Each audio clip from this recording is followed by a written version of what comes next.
He's dying, someone help me, he's dying. The words tore out of Vivien Sinclair before she could stop them, raw and desperate, cutting through the frozen Miami night like a blade through silence. 3:47 in the morning. 28 degrees. The kind of cold that doesn't belong in Florida, that turns the city into something hollow and strange, frost coating the loading dock's concrete in jagged crystals that catch the sharp winter stars overhead. Vivien knelt on asphalt so cold it burned through the fabric of her uniform, her bare hands pressing against the wound in the man's chest, against the dark seeping through expensive black wool that cost more than everything she owned.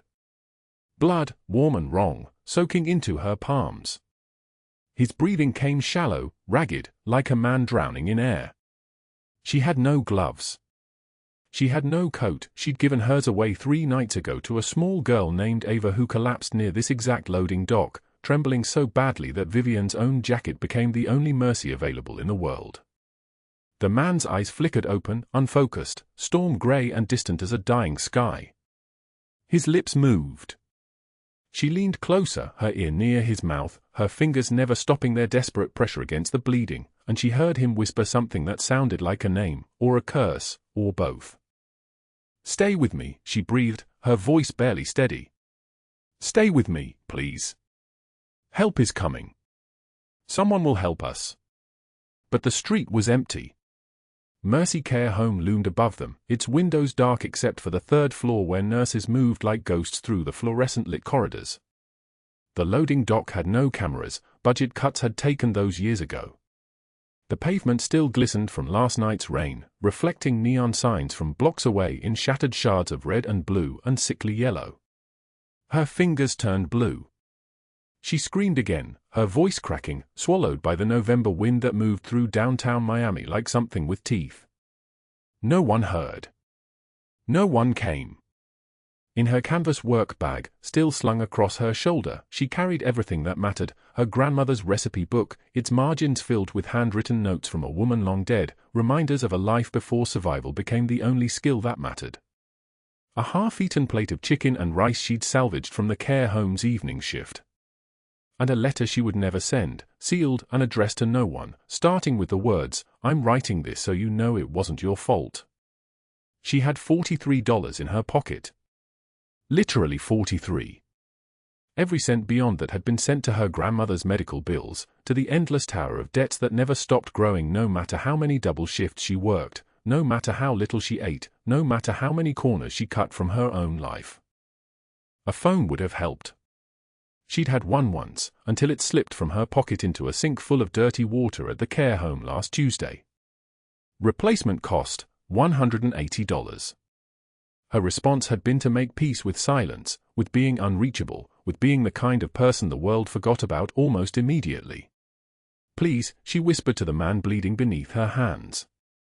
"Please don't die. Please don't die on this cold street where no one sees you. Where no one cares." His eyes closed again. The cold bit at her face, at her exposed wrists, at the part of her chest where her work uniform hung open and torn. She didn't remember how it tore. When you're moving this fast, this desperate, your body becomes a thing that happens to you rather than something you control. The man's breathing slowed. "No, no, no," she said, her hands moving faster, pressing harder, trying to push back against the dark that was clearly, inevitably, closing in. "No, you don't get to leave me here. You don't get to die and leave me standing over your body while they ask me questions I can't answer.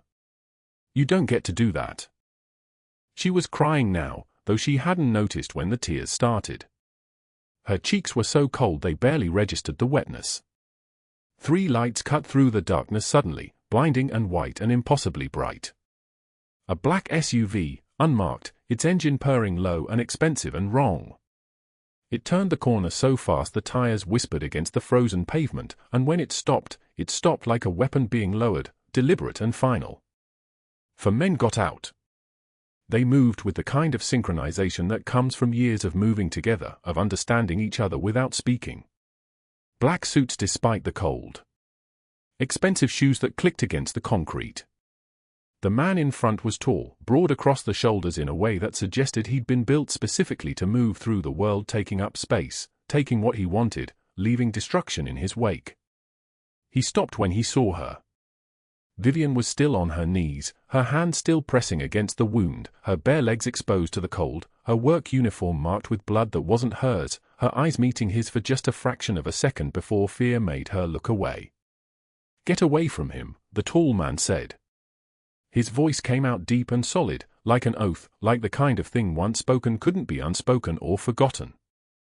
"He's hurt," she said. Her own voice sounded like it belonged to someone else, someone braver.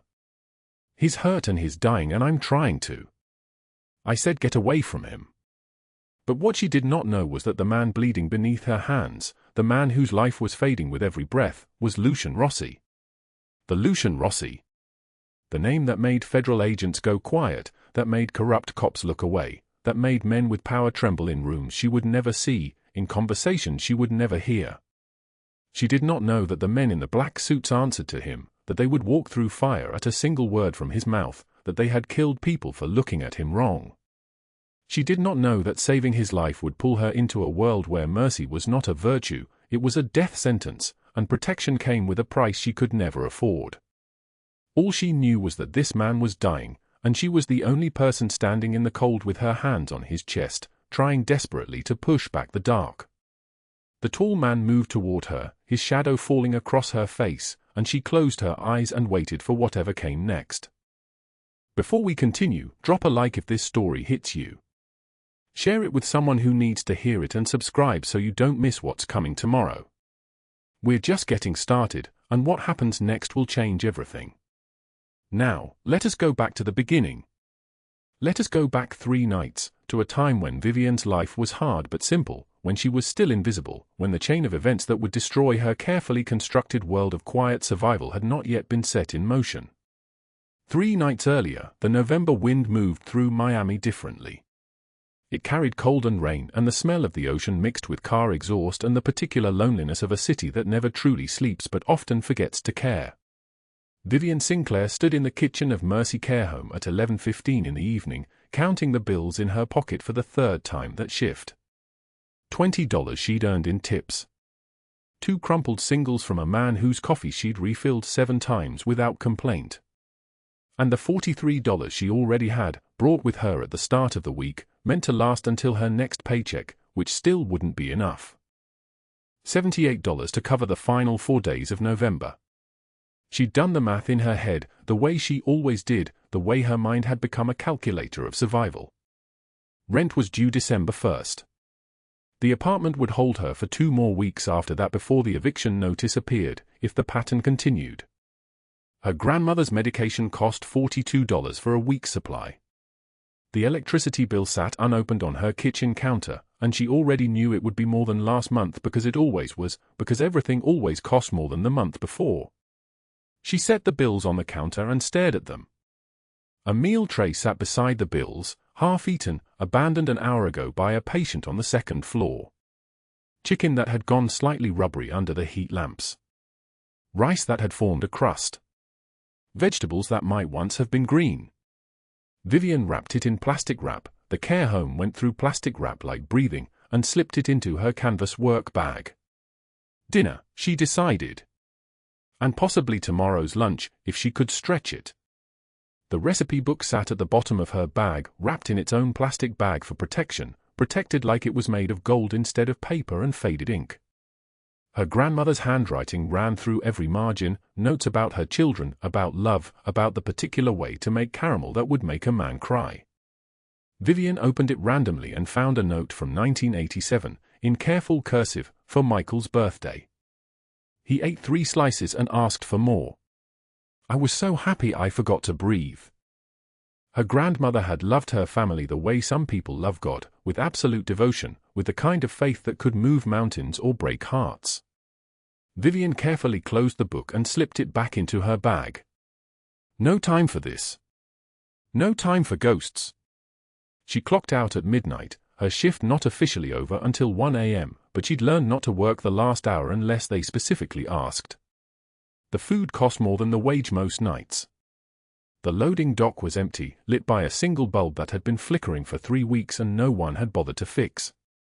The November rain had stopped but the air still felt waterlogged, heavy, pregnant with more cold coming. More suffering coming. This was the part of November that hurt the most, the part where winter made its first real promise to the city and the cold cut straight through fabric and bone and hope. She was almost to the edge of the loading dock when she heard it. A sound so small at first that her brain almost didn't register it as human. A whimper. A breath that came out broken, like something inside had shattered. Vivien turned. The small shape was curled against the concrete wall, so still at first that she might have been a coat someone had abandoned, or a bundle of trash, except that trash didn't shiver and trash didn't make that sound again, that small, hopeless sound of a living thing surrendering to cold. A child. Female, maybe 5 or 6, with dark hair plastered to her forehead with sweat despite the temperature that was dropping toward freezing. She wore a pink dress with purple flowers, no jacket, no shoes, her feet already taking on that particular shade of grayish-blue that means the body is starting to shut down, starting to let go. Vivien's own body moved before her mind caught up. She was kneeling, one hand on the girl's forehead, which burned hot enough to hurt, her fever so high it felt like holding a coal. "Where is your mother?" Vivien asked, though she already knew the answer from the way the girl's eyes rolled and focused, the way her lips moved without sound, the way she was already disappearing. "I'm cold," the girl whispered. Vivien pulled off her own coat, a thin thing, worn through at the elbows, worth maybe $12 if she was generous with herself, and wrapped it around the small body. The girl's trembling didn't slow. If anything, it got worse, the shaking of someone whose fever had pushed them past the point of their body's ability to regulate, into the territory where survival became a thing other people decided. "I'm Vivien," she said, because the girl needed something, anything, some reminder that she existed in a world where someone saw her. "What is your name?" "Ava," the girl whispered. "I don't want to be cold anymore." "I know, baby. I know. Can you sit up a little bit? Can you let me hold you?" Ava couldn't, really, but Vivien managed it anyway, pulling the small body against her own, wrapping both arms around the child, trying to push her own warmth, minimal as it was, into this small person who had appeared at the loading dock like a ghost, like a test of faith she hadn't asked for. She sat like that for 2 hours. The rain started again at 2 a.m., light but persistent, and Vivien tilted her body to shield Ava from it, which meant the rain soaked straight through her work uniform, through her underclothes, into her skin. Her teeth chattered but she didn't move. The girl in her arms had stopped trembling, which was worse than the trembling, which meant her body had given up, which meant Vivien was out of time. At 2:57, she made a decision that would change everything. She stood, carrying Ava's small body, and walked back into Mercy Care Home through the loading dock entrance. No security. No cameras. No one to stop her. The emergency room wasn't far. 5 blocks. 10 minutes if she moved fast. She moved fast. 3 nights before the black Mercedes arrived, before the men in suits knew her name, before her life split into before and after, Vivien Sinclair sat on the edge of her bed in a studio apartment so small you could touch both walls if you stretched your arms out sideways, and she counted money. $37. $40. $43. The bills were crumpled from being folded and refolded, from being counted and recounted, from the desperate mathematics of a person trying to make something from almost nothing. Her grandmother's recipe book lay open on the nightstand, the spine cracked from decades of use, the pages stained with turmeric and old grease and handwritten notes in a script that curved like a prayer. "Add more salt, baby girl. This one was your mother's favorite. Love tastes like cardamom." Vivien had read those margins so many times the words had worn grooves in her memory. She picked up the book and held it against her chest, the way you might hold something that proves you once belonged to a world larger than this. The radiator in the corner didn't work. It hadn't worked since October. She wore 2 sweaters to bed, even in summer she wore one, and kept a blanket folded at the foot of the mattress she'd found 3 years ago on the corner of 5th and Flagler, hauled it up for flights of stairs by herself because she couldn't afford to ask anyone for help. The apartment was 800 square feet of second-hand suffering. A kitchenette the size of a closet. A bathroom where the toilet ran constantly and the shower head sprayed in 3 separate directions, none of them down. A window that looked out onto an alley where cats fought at night and the sound was like breaking glass, sharp and sudden and impossible to sleep through. She worked double shifts at Mercy Care Home in Miami, a residential facility for elderly patients and people with nowhere else to go. 6 in the morning until 10 at night. 16 hours, with 2 30-minute breaks that she spent in the break room eating whatever the patients had left uneaten from lunch. Cold mashed potatoes with the butter congealed into a yellow film. Half a cup of soup. A roll of bread gone hard. She never wasted it. She never complained. She never told anyone that the food from the trash cans behind restaurants would have felt like a luxury compared to what most people threw away, because she had learned early that gratitude and hunger were the only acceptable emotions, and showing pain was a kind of greed. The money on her bed represented 2 weeks of wages. $870 before taxes, before the automatic withdrawal that went straight to her grandmother's nursing facility in Tampa. $280 for rent. $140 for utilities that barely kept the apartment above freezing. That left, on a good month, roughly $300. Groceries, the bus pass that cost $43 every 3 weeks, the phone bill she needed to answer calls about her grandmother's condition. The numbers never added up to anything resembling safety. They added up to survival, which was a different thing entirely, a smaller thing, a thing that left no room for error or sickness or anything unexpected. Her phone buzzed at 5:42 in the morning. She didn't need to look at the clock. Her body knew the time the same way a hunted animal knows when predators are hunting. The alarm was set for 5:45, but her nervous system didn't trust time. Didn't trust anything. She dressed in the dark because the light bulb in her bedroom had burned out 3 weeks ago and she hadn't replaced it.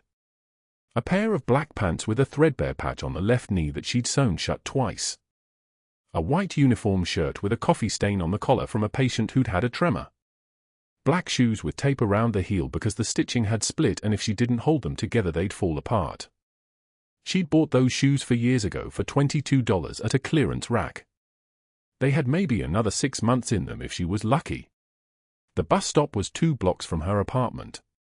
She walked in the dark because the streetlights on her block had been broken since summer and the city hadn't fixed them. The wind was coming off the Atlantic, carrying salt and that specific coldness that cuts through fabric and hits the bone. November in Miami wasn't supposed to be this cold. It was supposed to be pleasant, a relief from the summer heat, the season when tourists came and tipped well and left the restaurants in a better mood than they arrived. But this year the winter had come early and it had come angry. She arrived at Mercy Care Home at 5:58. 2 minutes early, the same as every day. The facility sat on a corner lot in a neighborhood that had been wealthy once and was now the kind of place where poverty and institutional care intersected, where the building itself seemed to lean toward collapse the way old people lean toward the end of their lives. The brick was discolored in long vertical streaks from rain damage. The windows on the 3rd floor had been boarded up for 18 months. The parking lot had more potholes than asphalt. Her supervisor was Marlene, a woman in her 50s with the face of someone who'd learned to disguise every emotion years ago. She handed Vivien a clipboard with breakfast assignments. Room 204, Mrs. Ashford, cardiac diet. Room 211, Mr. Hernandez, pured. Room 302, Mrs. Chen, small portions, watch for choking. Vivien took the clipboard and didn't say anything because there was nothing to say. The work was the work. The patients needed feeding and she needed the money, and the space between those two needs was the entire universe she inhabited. She pushed the breakfast cart at 6:15 and the hallway was quiet except for the sound of her shoes on the tile, a squeaking sound in the left sole, a soft complaint with every step. Mrs. Ashford was awake and waiting. Vivien set the tray on the table beside the bed with careful movements, the kind of gentleness that made you invisible. "Toast and eggs today," she said, voice soft. "Your favorite way." Mrs. Ashford was 91 and had no family and spent her afternoon staring at the wall. She looked at Vivien and seemed to register her for a moment, a flash of eye contact that felt like a small miracle. "You're kind," she said. "Thank you for being kind." Vivien felt something break in her chest, some small valve that kept emotion contained. She smiled anyway. "You're welcome, Mrs. Ashford. Eat as much as you can." By noon she'd cleaned 6 rooms and distributed lunch to 12 patients and consumed the remnants of 3 meals that people had pushed away half-eaten. She was hungry again by 3 p.m., that hollow hunger that lives below the ribs and never fully goes away, and she drank water from the break room sink to fill the space. At 6:30 she took her dinner break. She wasn't entitled to it, but Marlene looked away, and she ate the cold soup left from lunch and a roll of bread that had gone stale. At 10 p.m. when her shift ended, she was so tired her vision had narrowed to a tunnel. She could see only what was directly in front of her, as if her body was already shutting down, preparing for sleep the way a city shuts down at night, powering down all the unnecessary systems just to survive until morning. The walk home took 11 minutes. It was 10:17 when she reached her apartment building. The front door lock had been broken for 2 months. Nobody had fixed it. People came and went, sometimes residents, sometimes not. Safety was something other people had, something that required money or family or luck, none of which Vivien possessed. She climbed the 4 flights of stairs and unlocked her studio and sat on the bed and looked at the recipe book and thought about her grandmother, who was 78 and alive because Vivien sent $847 every 2 weeks to keep her in a place where she wasn't alone. At 11:19 that night she was already asleep, the way exhausted people sleep, without dreams, without movement, without consciousness, just the body shutting down the way machines shut down. Her alarm would ring at 5:42 in the morning. She would wake in the dark. She would count her money. $43 left until the next payment. The routine would continue. Nothing would change. But at 11:34, a sound cut through her sleep. It came from outside, from the alley behind her building, and it wasn't the familiar sound of cats or the occasional argument or the ambient noise of a city that never fully stopped. It was a different sound. A whimper. A child's whimper, soft and desperate and so small it could have been the wind, except whimpers aren't made by wind, they're made by things that are scared and hurt and alone. Vivien was awake before she'd finished the thought. She pulled on the sweater that was already on the floor beside her bed and moved toward the window. The alley was dark except for the distant shine of streetlights 2 blocks away, creating more shadow than illumination. She saw movement. She saw something small and pale against the dark brick of the loading dock. She didn't think. She didn't calculate whether it was safe or smart or any of the dozen reasons a person should stay in bed when a sound comes from a dark alley in the middle of the night. She pulled on her shoes, the ones with the taped heel, and moved through her apartment and down the 4 flights of stairs and into the cold night air that hit her like a slap. The loading dock belonged to Mercy Care Home, the building she worked in, the building where she spent 16 hours a day keeping people alive. The dumpster was overflowing with medical waste in red bags and used linens and things that had been decided were no longer needed. Behind the dumpster, curled against the brick wall like something discarded, was a child. A girl. Maybe 6 years old, maybe younger, it was hard to tell because fear had made her small in a way that transcended age. She wore a purple dress with a torn sleeve. No coat.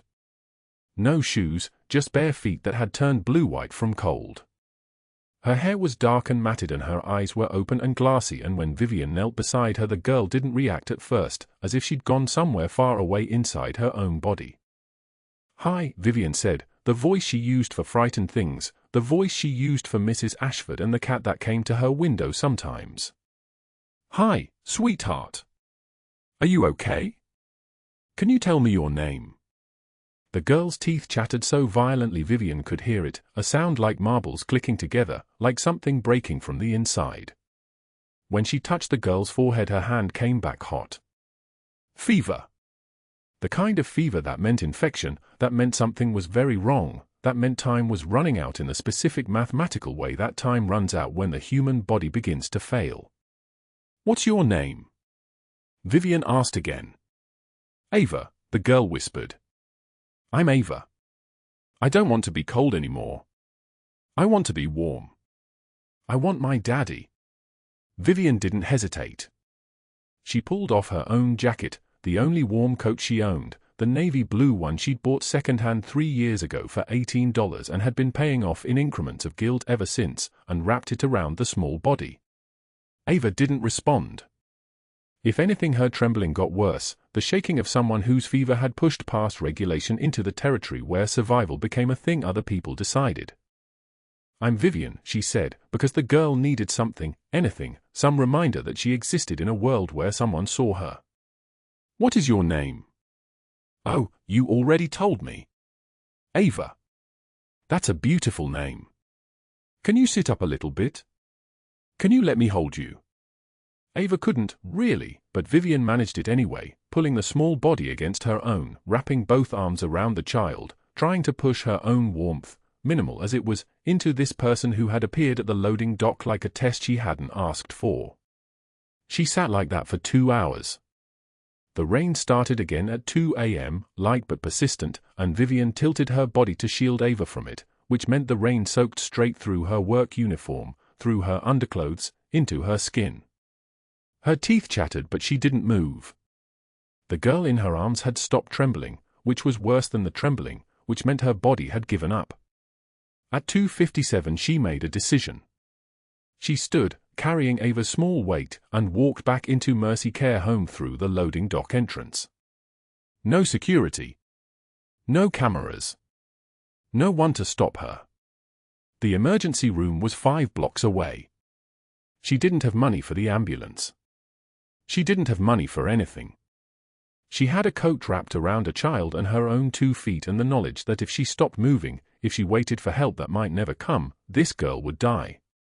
So she moved fast, into the frozen night, into the wind that cut like a blade, into the darkness that tried to swallow everything. What she didn't know was that Ava Rossi was the most protected child in Miami, that her disappearance had triggered a citywide search involving federal agents and private security teams and every resource that unlimited power could buy. What she didn't know was that this cold night, this dark alley, this small girl shaking in her arms, would be the moment that changed everything. In less than an hour, the men would come looking. In less than 12 hours, the father would know her name. And nothing after this moment would ever be the same. The safe house in Coral Gables was quiet except for the sound of rain against the windows, steady and relentless, like a heartbeat that would not stop. Vivien sat in the living room with medical supplies spread across the coffee table, gauze, antiseptic, fresh bandages in sterile packages. She had changed Lucian's dressings 3 times in 2 days, and each time her hands moved with the careful precision of someone who understood that hesitation could cost lives. In the bedroom down the hall, Lucian Rossi lay on white sheets that were no longer white, fighting the fever that came with infection, and Vivien had decided somewhere between 2 and 3 in the morning that she would not let him die. Not after he had saved her from the street. Not after he had looked at her like she was more than nobody. Lucian's eyes opened when she entered, dark and fever-bright. The scar running from his temple to his cheekbone seemed deeper in the pale light of dawn, a map of violence etched into bone. She had learned not to flinch at it, the way she had learned not to flinch at most things in her 27 years. She sat on the edge of the bed and began unwrapping the bandage around his ribs with movements so gentle they were almost a prayer. "How long have you been awake?" she asked, not looking up. "Long enough to know you've been crying." She didn't answer. The bandage came free, stuck to his skin where blood had dried. She poured antiseptic solution over the wound, watching it clean away the debris of his body's war against itself. "When did you last sleep?" Lucian's voice was hoarse, fractured like old ice. "I sleep." "You're lying. Your hands are shaking." Vivien's fingers stilled for one moment, just one, before she resumed. Her hands were shaking because she hadn't eaten since yesterday morning. They were shaking because she was calculating in her head what time her shift started at Mercy Care Home and whether she could make it there without collapsing. They were shaking because somehow, in the space of 72 hours, her entire understanding of her own insignificance had been shattered by a man with a scar and eyes that looked at her like she mattered. "I'm fine," she said. "You're starving." Carlo appeared in the doorway like a ghost, and Vivien realized he had been listening just beyond the threshold. He carried a plate of food, eggs, toast, fruit, coffee in a ceramic cup that probably cost more than she made in a day. She looked at it like someone looking at an image of a place she could never reach. "Boss says eat," Carlo said simply. His voice was rough, Mediterranean, carrying the weight of 15 years of loyalty and violence. He set the plate on the bedside table and withdrew without waiting for a response. That was the way of the men around Lucian. They moved on his words like they were written in stone. Vivien finished changing the bandage and secured it with medical tape. Only then did she look at the food. Only then did her resolve crack, just slightly. "Take it," Lucian said. Not a question. Not a request. The voice of someone accustomed to the world bending to his will. "I'll eat at work." "You don't work anymore." She looked up, startled. "What?" "Carlo sent word to Mercy Care Home. You're on medical leave for 3 weeks. Paid." Vivien stood abruptly, the medical kit falling to the floor with a plastic clatter. "You can't do that. I need that job. You need to eat." Lucian tried to sit up and grimaced, the movement costing him. "You need to sleep. You need to stop pretending that your body is separate from your survival. It isn't." She turned away, walked to the window. Outside, Miami was drowning in November rain, the streets slick and abandoned, the sky the color of concrete. Behind her, she could feel Lucian watching. "Why are you doing this?" Her voice was barely audible, swallowed by the sound of the downpour. "Because you saved my daughter when you could have kept walking. That's not why people do things. People don't save strangers because of morality.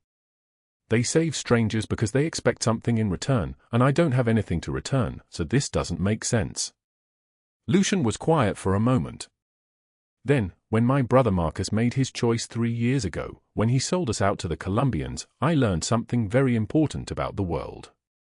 I learned that love is a weapon. Trust is a luxury. Mercy is a thing people exploit." His voice was steady, even through the fever. "And then you found my daughter in the cold, and you didn't ask for money.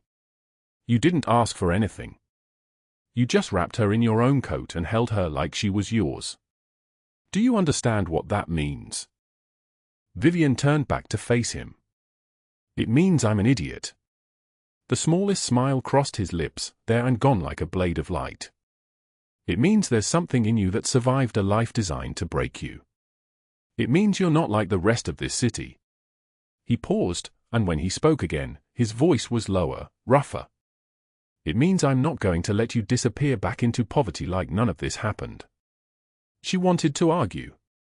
Every part of her training, 2 decades of survival that had taught her that good things were temporary, that kindness was always contingent, that the world did not reward people who had nothing, wanted to argue. But she looked at his face, at the fever flush in his dark eyes, at the way he had called Carlo just to make sure she ate, and something in her chest shifted like a door swinging open. She sat back down and picked up the plate. The eggs were still warm. She ate them mechanically, without tasting them, and Lucian watched with an expression Carlo, standing just outside the room, had never seen cross his boss's face in 15 years of service. Something almost gentle. Something almost like love. By day 3, Ava arrived unannounced. The door burst open and she flew through it like a small comet, her dark hair flying, her face split with a smile that erased every hard line from Lucian's features. She had his eyes, Vivien realized. The same shape, the same intensity, just without the violence in them yet. "You came back." Ava launched herself at Vivien, who caught her and lifted her high, spinning once before setting her down. The girl was small for 5, thin in a way that spoke of meals missed and worries carried too young. Vivien knelt to Ava's level. "I promised I would make you soup, didn't I? And you came back for Papa too." The kitchen of the safe house was industrial and sterile, all stainless steel and calculated efficiency. But when Vivien opened the drawers, she found what she needed. She cooked for 3 hours while Ava sat on a stool nearby, coloring in a book and talking about school, about her favorite teacher, about a boy named Marcus who ate glue. The smell of broth and rosemary and butter filled the space, transforming it into something almost like a home. Lucian came downstairs just before 5 o'clock, moving slowly but upright, and watched them from the doorway. Vivien was teaching Ava how to fold pasta dough, guiding the small hands through the motions, and the light from the kitchen window caught her profile, the exhaustion in it, yes, but also something else. Something like peace. "She's crying," Sal said quietly from somewhere behind Lucian. His voice held a note of alarm, as if his boss's face might shatter. But Lucian wasn't crying. He was just standing there, watching his daughter laugh, and for the first time in 3 years, since the night his wife died, since the night his brother betrayed him, he was letting himself feel something other than rage. The feeling terrified him. It made him weak in ways that men in his position could not afford to be weak. Vivien's phone rang at 6:15. She excused herself from the kitchen, and Carlo, who had been positioned near the counter with the practiced casualness of a man trained to never look like he was guarding anything, heard her voice change. The warmth drained out of it like water from a broken glass. "Hello? Hello, Vivien. We need to talk about what you're worth." The voice on the other end was smooth, poisonous, belonging to someone very young and very dangerous. Preston Mercer. And in that moment, everything changed. The phone call lasted 17 seconds. Vivien's voice came through the speaker like a candle in the wind, barely there, trembling at the edges. "Hello?" The voice on the other end was smooth as poison, belonging to someone very young and very dangerous. Preston Mercer. Lucian's nephew. The one man in the entire organization who believed entitlement was a shield against consequence. "Hello, Vivien. We need to talk about what you're worth." Preston's words dripped with calculated charm, the kind that made Carlo's jaw tighten from across the room. "Meet me at Dante's diner. Tomorrow, noon. Come alone." The line went dead. Vivien stood in the hallway of the safe house, her free hand pressed against her chest, feeling her heart hammer like a trapped bird. She didn't know that Preston had spent the last 8 hours planning this conversation, didn't know that he'd already decided what leverage would break her fastest. Lucian appeared in the doorway before she could move, his dark eyes reading her face in a single sweep. "Who was that?" "Preston." Her voice cracked on his name. "He wants to meet tomorrow." Lucian's expression didn't change, but something cold moved through his chest, the sensation of a blade sliding between ribs. He'd protected his nephew from the consequences of his own stupidity for 23 years. He'd forgiven the theft, the cocaine habit, the women he'd discarded like broken toys. But this was different. This was a direct challenge. This was Preston believing he could threaten what Lucian had chosen to keep. "You're not going." Lucian's voice was absolute, like stone settling into place. "If I don't go, he'll know something's wrong." He'll what?" Lucian stepped closer, and the space between them became electric with tension. "Tell me what he said, Vivien." "Every word." She told him. The meeting, the demand that she come alone, the implication that refusing would have consequences. Lucian listened without interrupting, but his hands formed fists at his sides, knuckles white with the effort of restraint. When she finished, he turned away and made 2 phone calls, speaking in Italian so rapid it sounded like a curse. Carlo and Sal moved immediately, understanding without words that something had shifted in the fundamental structure of the organization. Noon arrived like her executioner's bell. Dante's diner sat on a corner of 5th Avenue, chrome and red vinyl, the kind of place where nobody important conducted business. Which made it perfect for what Preston had in mind. Vivien pushed through the glass doors at exactly 12 o'clock, and Preston was already there, sliding into a booth in the back corner. He wore a charcoal suit that cost more than everything she owned, and his smile was the smile of someone who'd never experienced the word no. "Vivien. You came. I wasn't sure you would."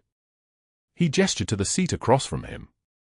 The waitress, blonde, tired, reminded Vivien painfully of herself, appeared immediately with water and menus. "Vivien Saturday." She kept her hands on the table where he could see them, a habit learned from every dangerous man who'd ever made her feel small. "You're pretty," Preston said, tilting his head like he was appraising a painting. For someone who eats trash. For someone who serves trash. My uncle has interesting taste in charity cases. She didn't respond. Silence was often the strongest answer to cruelty, and Preston hated it. She could see his irritation flash across his features like lightning. My uncle is getting sentimental in his old age. Protecting strays. Protecting you. He leaned forward, his voice dropping to something almost intimate. But you should know something, Vivien. You're not special. You're leverage. A useful tool for maybe another 6 months until he remembers what he is. And if you don't walk away right now, if you don't disappear, I'm going to make sure your grandmother's nursing home has a very unfortunate accident. The words landed like punches. Vivien's grandmother. The one person she'd sacrificed everything for. The one person she loved more than breathing. Your grandmother's room will catch fire, Preston continued, his tone conversational. Faulty wiring, the inspectors will say. Such a tragedy. 74-year-old woman, dementia, probably didn't know what was happening. The insurance won't pay because there was a lapse in coverage. The funeral home will cremate her. And you'll have nothing left but that little cookbook of hers with all those sad handwritten notes. Vivien's hands began to shake. Lucian won't save her because you'll be gone before he even realizes you're missing. $43, Vivien. That's your entire life. That's what you're worth. Know your place. She met his eyes then, and something in her gaze made Preston's smile falter for just a moment. But when he threw a $100 bill on the table without looking at it, his confidence was fully restored. He believed, absolutely, that he'd won. That she would run. That she would disappear into the city and remove herself from the board before his uncle could move a single piece. What Preston didn't know was that Lucian had people in every restaurant, every street corner, every dark space in Miami. What Preston didn't know was that Carla was parked across the street with a camera that captured everything. What Preston didn't know was that his uncle had already decided exactly what his nephew's life would be worth. Meanwhile, 20 blocks north in a Brickell penthouse that overlooked Biscayne Bay, Diana Whitfield was hosting her weekly luncheon. 20 women, all connected to Miami's power families, all dripping in gold and judgment. The tablecloths were white silk. The champagne was French. The cruelty was American. Can you believe it? Diana's voice carried across the table like a perfectly thrown knife. She set down her fork with deliberate precision. Lucian Rossi, protecting some waitress from the slums. A woman nobody. They say she's moved into his safe house. Clearly she's using the daughter, the little girl, to infiltrate the family. Isn't that brilliant in its desperation? Laughter rippled around the table, the kind of sound that made women like Diana feel powerful.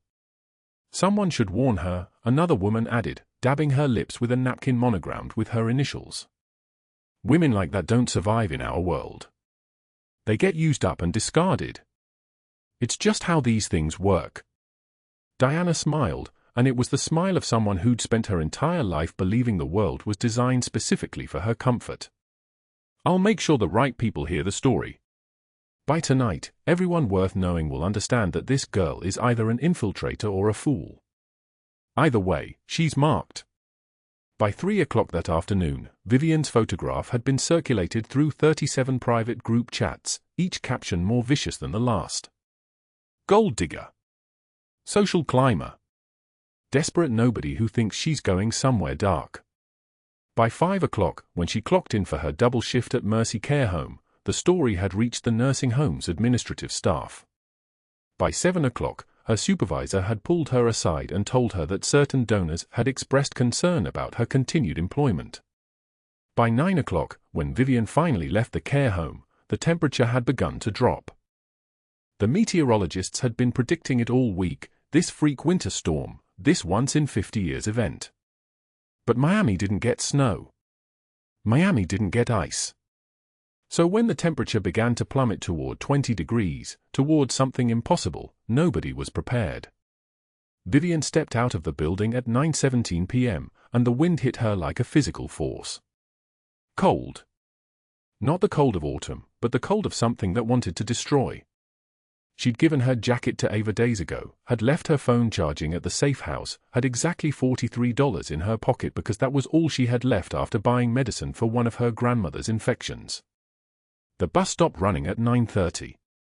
She was 12 blocks from her apartment, and the storm was accelerating, ice-coating the streets in a glassy film that reflected the dying neon signs. Her fingers went numb first, then her lips. Her breath came out in frozen clouds. She wrapped her arms around herself, but her thin waitress uniform, black polyester that showed every food stain, provided almost no protection. By block 6, she couldn't feel her feet. By block 9, she was stumbling, the recipe book still in her bag despite everything, despite the cold, despite the certainty that she was going to die on this frozen street. Her grandmother's handwriting kept flickering through her mind. Small notes in the margins. Reminders of warmth and soup and love in a kitchen that no longer existed. She made it to her apartment building at 10:04 p.m. The door was frozen shut, the lock mechanism shattered by the ice. She couldn't get in. She couldn't get warm. She couldn't do anything but stand there, shaking so violently she thought her bones might break. There was an abandoned doorway 3 feet away, recessed and offering minimal shelter. She huddled into it, wrapping her arms around herself, her teeth chattering so hard she thought they might crack. The building above her offered some protection from the wind, but not enough. Never enough. Internal monologue became a kind of prayer that wasn't prayer. This is it. This is how it ends. Not with violence, not with drama, just cold and poverty and being nobody on an empty street. Preston was right. $43. That's what my life is worth. She closed her eyes. The recipe book felt heavier than usual, or maybe her arms were just too weak to hold anything anymore. Then headlights. A black SUV, moving slowly through the frozen streets. It stopped. The doors opened. Carlo and Sal emerged, their faces twisted with panic, and the sight of them seemed impossible, like a hallucination born from hypothermia. Jesus Christ, there you are, Carlo said, already wrapping her in his coat. We've been looking everywhere. The boss sent us out when you didn't answer your phone. We hit every shelter, every station. They lifted her into the SUV. The heat was overwhelming, painful against her frozen skin. She couldn't speak. Her body shook with the terrible violence of warming up too fast. Sal was already on the radio, giving coordinates, saying something about hypothermia, asking if they should go to a hospital. The safe house appeared through the snow like a sanctuary. Lucian was waiting in the entryway.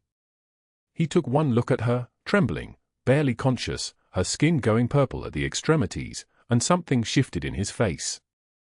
Not rage. Something worse.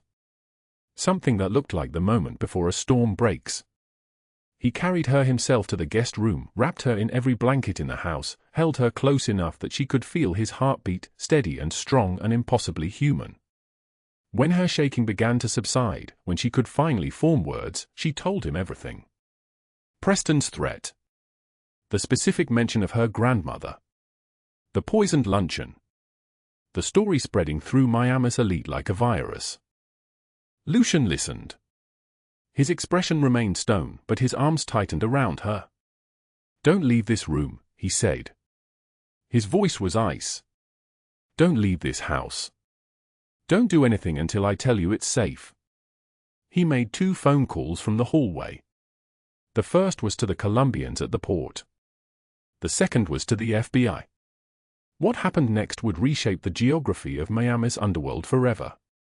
Preston was at his Edgewater penthouse when the door exploded inward at 11:47 p.m. 12 men in tactical gear moved like ghosts through the expensive space, Lucian's personal security team, all former military, all willing to follow orders without question. Preston tried to run. He made it to the bedroom before Carlo cut him off, and his scream was the scream of someone who'd just understood that his last name, his money, his family connections weren't enough to save him. Where is she? Lucian's voice came from the living room, quiet and controlled. Preston, where is she? Preston collapsed to his knees, trembling like a cornered animal. "Uncle, please, I didn't know.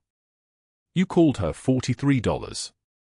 Lucian stepped closer, every movement deliberate. "You threatened an old woman with dementia.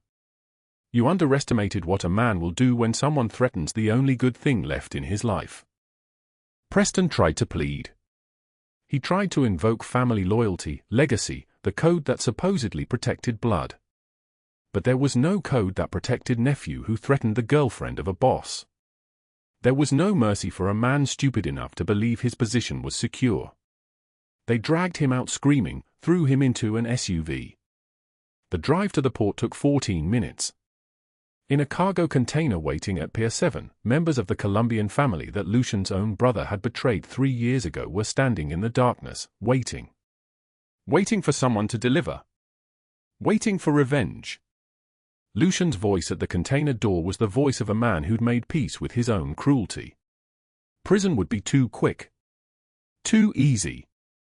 Too merciful. "You wanted to know your place, Preston? Here it is." The container door closed. Preston's screams echoed across the water for approximately 47 seconds, then silence. He was never seen again. But Diana's destruction required a different kind of precision. At 6 a.m., FBI agents in dark windbreakers surrounded her Brickell penthouse. The arrest was televised. Cameras caught her in handcuffs, screaming about her lawyers, her reputation, her innocence. The charges were money laundering, conspiracy, federal crimes that carried sentences measured in decades. Her husband Robert had been running cartel money through their foundation for 8 years. Diana had known.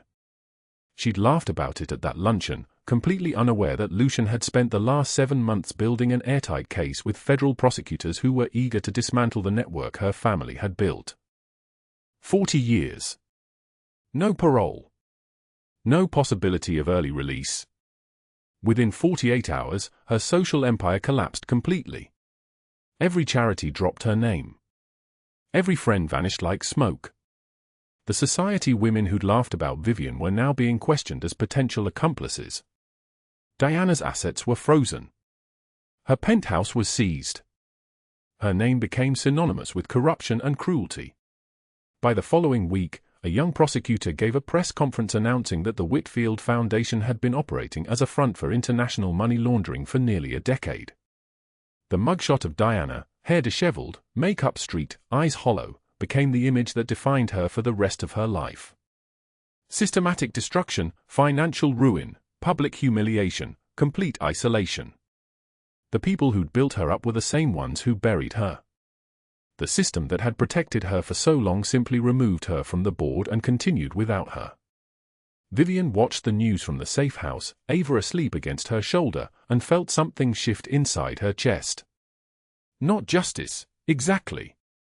Justice was an abstract concept that didn't apply to people like her.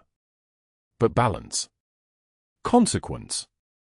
The recognition that cruelty had a price, that power wasn't infinite, that nobody got to threaten an old woman with dementia and walk away untouched. The storm outside was finally clearing. The penthouse was silent except for the sound of a pen scratching across paper. 3 in the morning. The kind of hour when the city holds its breath and nobody moves except the desperate and the damned.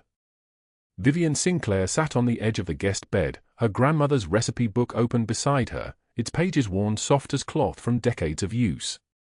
Her handwriting filled the letter with the kind of honesty that only comes when you believe you'll never have to face the person reading it.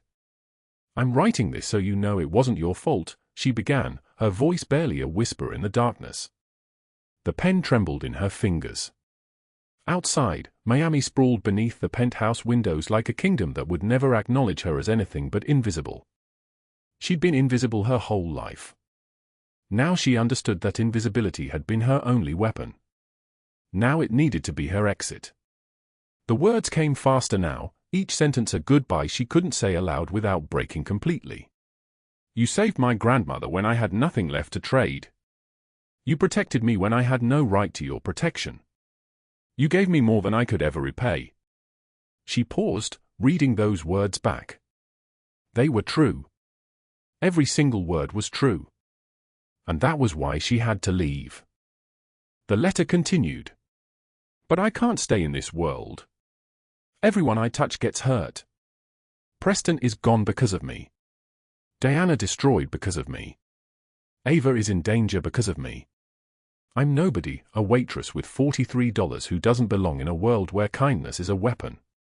She pressed her pen to the paper, watching the ink bleed into the fibers. So I'm leaving. Not because I don't care about you. God help me, I care so much it terrifies me. But staying means watching everyone I love get destroyed. She wrote the closing with her eyes blurred. Thank you for showing me what it feels like to matter. The storm will pass and you are far stronger than you think. V. The letter folded into thirds. Her hands moved on instinct now, separate from her mind. Pack the recipe book. One change of clothes. The $43, all she'd managed to keep in the chaos. She'd used Lucian's money for her grandmother's medical bills, every cent of the $125,000 he'd paid without asking for anything in return. She'd accepted his protection for Ava. But she wouldn't accept his destruction. For in the morning, the safe house corridors were dark. Her footsteps made no sound on the marble floor. The front door was 50 feet away. 30. 20. Going somewhere. Vivien's entire body seized. She turned slowly. Lucian Rossi stood in the hallway, fully dressed in charcoal slacks and an open white shirt despite the hour, his dark hair swept back from his face. The scar that ran from his left eye to his cheekbone caught the pale light filtering through the windows. In his right hand, he held her letter. How did you, she started. Carlo saw you writing. His voice was rough, textured like gravel underwater. Showed me. He walked toward her with that deliberate pace of his, each step a statement. When he reached her, he held the letter up between them. You think you're protecting me? You think I destroyed Preston and Diana because I'm soft? Because I'm sentimental. He was close enough now that she could smell the expensive cologne mixed with something darker, smoke, rain, the lingering cold from outside. I did it because in 15 years, you're the first person who saw me dying on a street and didn't see an opportunity. You saw a human being. Vivien's eyes filled with tears she couldn't stop. I'm nobody. Stop. His voice cut through her like a blade. Stop saying that. He closed the distance between them, cupped her face in his hands. His palms were warm, his thumbs brushing her cheekbones with a tenderness that made her chest ache. You're not nobody. You're the woman who saved my daughter with your last coat. Who saved my life with frozen hands. Who turned down my money because you thought it was charity. You're Vivien Sinclair and you matter. She broke then, completely and without mercy. The sobs came from somewhere beneath her ribs, from the place where she'd been hiding her hope. I can't ask you to. You didn't ask. He pulled her against his chest, and she felt the steady beat of his heart beneath the open shirt. I chose. And I'm choosing again right now. He kissed her, desperate, fierce, final. His hands moved to her hair, her back, holding her like she might disappear if he let go. When they pulled apart, she was shaking so badly she could barely stand. What happens now? Her voice broke on every word. Now you stay. He pressed his forehead against hers. You let me protect you. You let yourself belong to something larger than survival. He pulled back just enough to look at her, and in his eyes she saw something she'd never seen before, not the ruthless boss, not the dangerous man, but the one who'd sat in a child's hospital room and held her hand while she waited for test results. No more running. No more goodbyes. You're mine now, and I protect what's mine. She looked at the recipe book still clutched in her bag, her grandmother's handwriting on the margins. This one was your mother's favorite. Maybe belonging didn't make you weak. Maybe it made you strong. Maybe saving someone and being saved in return was the only thing that actually mattered. She nodded. Lucian took the letter from her trembling hands, walked to the fireplace across the room, and burned it. The paper curled and blackened, becoming ash. No more goodbyes, he repeated. 6 months passed like a season changing without you noticing. Vivien stood in Lucian's penthouse kitchen, floor-to-ceiling windows framing the Miami sunrise in shades of gold and rose. Ava stood beside her, flour dusting her nose, giggling as she mixed the batter for her grandmother's recipe, the one from the book, the one with all those notes in the margins. From the doorway, Lucian watched them with an expression so peaceful that Carlo said he hadn't seen him look that way in 5 years. Her grandmother was in a private care facility now, the best in Florida, unlimited care, specialists on staff, a room overlooking gardens instead of a loading dock. Lucian visited every week. He brought her flowers and sat with her for hours, listening to stories about Vivien's mother, about the recipes that had been passed down like heirlooms. Her grandmother called him the kind man and Vivien never corrected her. Vivien still worked at Mercy Care Home, not because she had to anymore, but because those patients mattered to her. Because showing up for people was who she was, regardless of whether she had $43 or $40,000. She drove there in a car Lucian had wanted to buy, but she'd insisted on paying for herself. They'd worked out a payment plan over coffee one morning, and he'd respected her so much for refusing the gift that he'd agreed immediately. The recipe book sat on the penthouse counter now, surrounded by new recipes they were creating together. Late nights in the kitchen, Lucian learning to cook his grandmother's dishes, Ava helping measure ingredients, Vivien laughing in a way that made the penthouse feel less like a trophy and more like a home. Preston Mercer remained missing. The Colombians never confirmed what happened in that container on the docks, and no one asked questions. Diana Whitfield was in year 1 of a 40-year federal sentence. Her husband Robert had cut a deal, testified against her for reduced sentencing. She received no visitors. On the penthouse balcony at sunset, Vivien and Lucian stood watching the city lights come on one by one across Miami's skyline. Ava was asleep between them, her small hand in Vivien's. The storm had passed months ago. The sky had cleared. Vivien's hand found Lucian's, and he squeezed back with the kind of pressure that said, "I'm here and I'm not letting go, and you were never invisible to me." She thought about the letter she never sent, the goodbye she never said, and knew she'd made the right choice. The world will tell you that you're nobody. That your $43 defines your worth. That survival means staying small and invisible. But you are not the sum of your struggles. You are every act of kindness you chose when you had nothing to give. You are every stranger you helped when helping cost you everything. And one day, someone will see that. Someone will fight for you the way you fought for everyone else. Keep showing up. Keep being kind. Keep saving people on frozen streets even when you're the one who needs saving. If this story touched you, drop a like right now.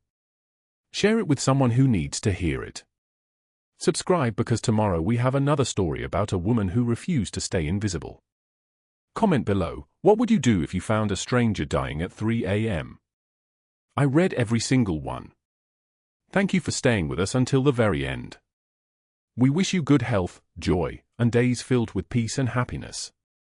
Remember this, the storm will pass and you are far stronger than you think. Goodbye, and we will see you again in the next video.